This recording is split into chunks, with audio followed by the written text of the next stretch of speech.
welcome to Kush News, the newscast of the African diaspora. I'm your anchor, Ochanda, daily bringing you the top stories from Africa and the Caribbean. Let's take a look at today's news on Wednesday, November 15th, 2023. We go to Kenya, where calls for accountability after leaking roofs at an airport.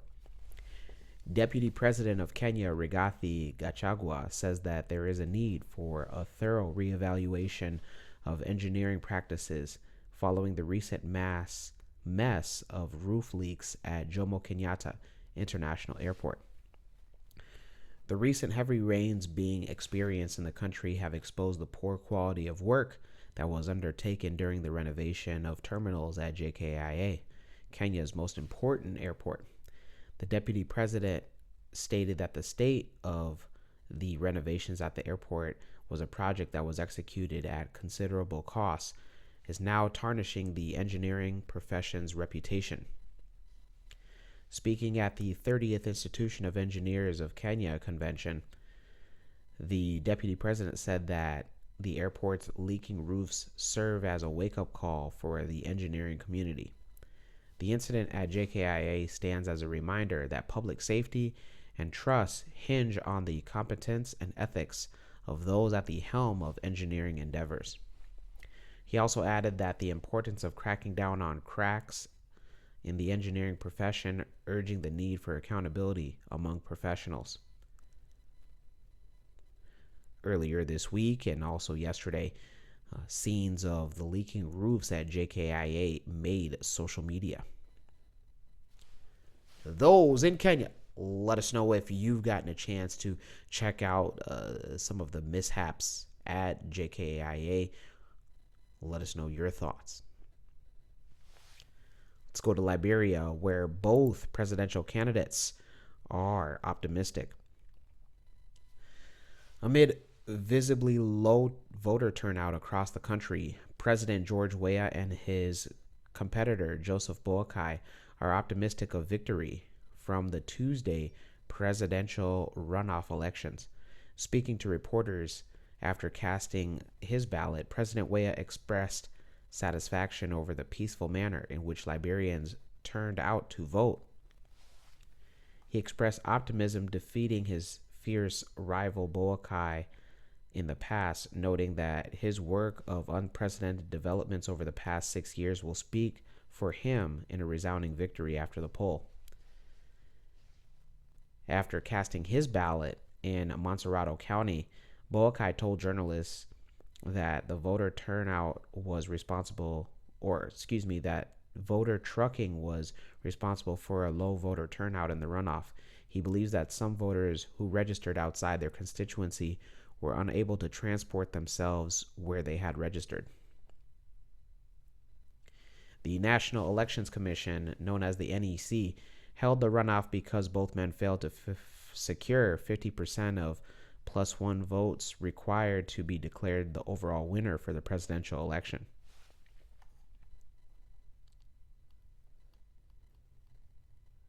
Both candidates in the runoff presidential election needed 50%, and this runoff election will decide on who will take the seat. Meanwhile, the National Elections Commission is expected to begin announcing provisional results here this week. Those in Liberia, let us know on who you voted for. Let us know who you are confident in, whether it's Boakai or the incumbent himself, George Weah. Let's go back to East Africa and Rwanda, where an airport is to be connected to a power plant.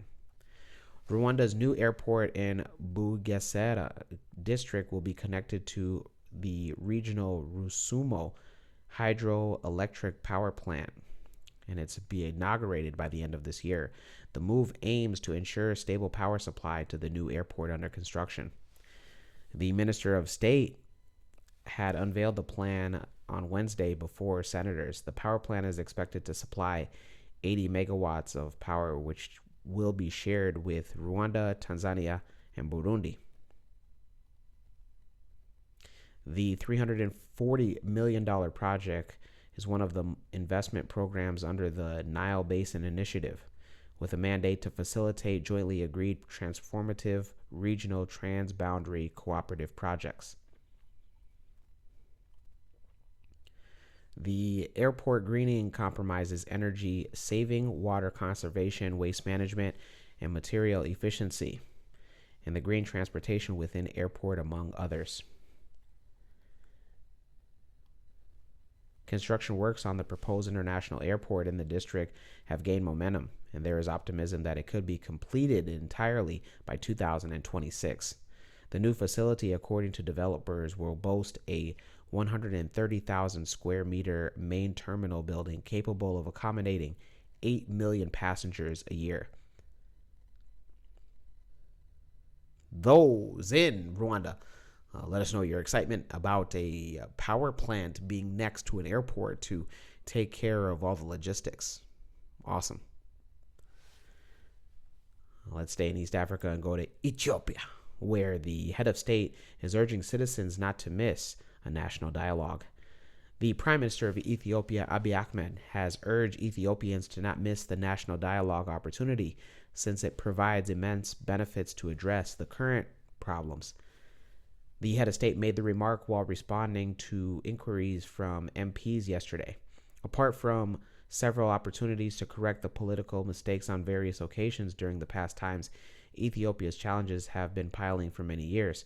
Prime Minister Abiy said that all fellow Ethiopians must effectively use the national dialogue opportunity as much as possible. He underlined the importance of bringing balance to Ethiopians' historical lenses, since it seems to occupy citizens the most. Those in Ethiopia, let us know if you are or you have been and you plan to take advantage of the national dialogue opportunity to get your voice heard. Let's go to the Caribbean and end it there. We go to Belize, where they are announcing new measures against Israel. The government of Belize has listed a number of measures aimed at Israel, which continues its war with Gaza despite repeated calls for a ceasefire. Belize says that with the approval of the cabinet and other members of the government, they have implemented the following measures to take into immediate effect. Immediately, the government of Belize is withdrawing its accreditation for Israel's ambassador. Also, all activities conducted by the Israeli consulate in Belize are suspended. The government of Belize is also withdrawing its request of accreditation for Israel's Belize Honorary Council. The government of Belize notes that since October 7th, the IDF, known as the Israeli Defense Force, has engaged in unceasing indiscriminate bombing in Gaza, which has killed more than 11,000 innocent victims, mostly women and children. The bombing has also destroyed many buildings, infrastructure, including hospitals, schools, and other infrastructure. More than 1 million citizens from Gaza are internally displaced as a direct result of the war. Belize states that since October 7th, Israel has consistently violated international law, international humanitarian law, and the rights of Palestinians. Belize says that it renews its call for an immediate ceasefire in Gaza, unimpeded access to humanitarian supplies into Gaza, and the release of all our hostages. Those in Belize, let us know where you side. Let us know on how you feel about the government taking measures against the state of Israel. When we come back, we'll have today's African proverb of the day. Don't go anywhere.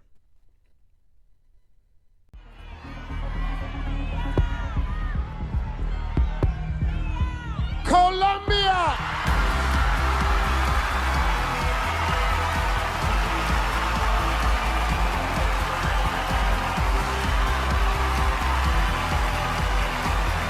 Okay, folks. I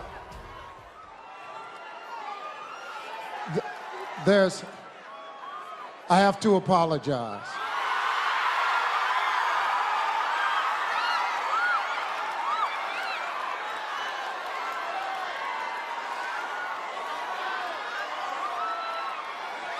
The first runner-up is Colombia.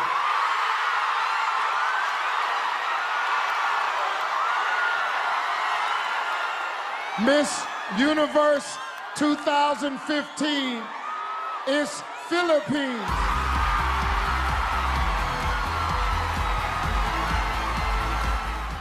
Costly mistakes like that by an untrained MC are the reason on why your event can become unforgettable for all the wrong reasons. When you book the #1 MC in the game, you get a professional with 15 years experience of making your event once in a lifetime.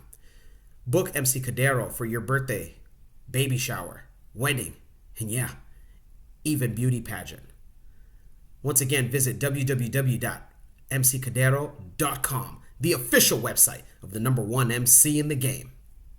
Welcome back. Let's take a look at today's African proverb of the day, and it comes to us from Zambia. What's going on, Zambia? Green flag, right? Green flag with the is it a bird that's on the corner? Memory doesn't serve me too correct, but I think I'm right. And it reads, "The worlds of the elders do not lock all the doors. They leave the right door open." Once again, the worlds of the elders do not lock all the doors. They leave the right door open. Zambian proverb. Yeah, not every door is locked. I've never looked at that when I was young, and even up until now. Doors are gateways, whether it's into buildings, whether it's into events, whether it's to open spaces. Doors are meant to be closed and open. So I've never believed that every door is closed, and you don't have to be a locksmith to open up any of the door. Let me know your interpretation of today's African proverb of the day, as well as your thoughts, views, questions, comments, and concerns on the top stories. Don't forget to hit that like button. Make it your best friend.